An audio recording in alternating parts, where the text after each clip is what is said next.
Hi everyone. In this video, I'm going to share some thoughts with you about the relationship between space and time. It's called SpaceTime. Space starts with a point. A line is one dimension. A photo is 2 dimensions.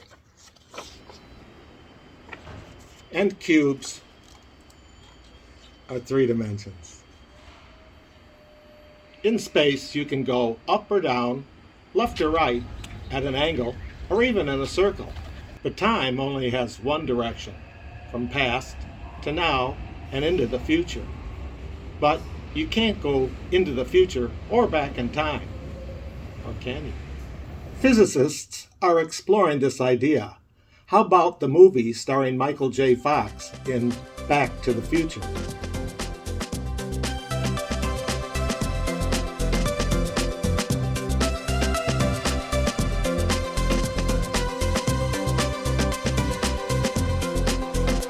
On this plane, there are 2 points, A and B. If we took X amount of time to travel between them, how much faster could we go if we bent the plane?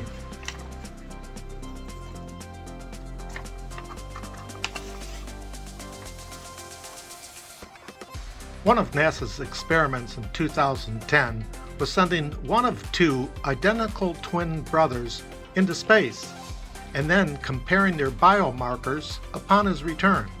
It was shown that the identical twin brother sent into space was younger upon his return. Okay, it was only milliseconds, but that's still a start. I'll put a link to the video in the description.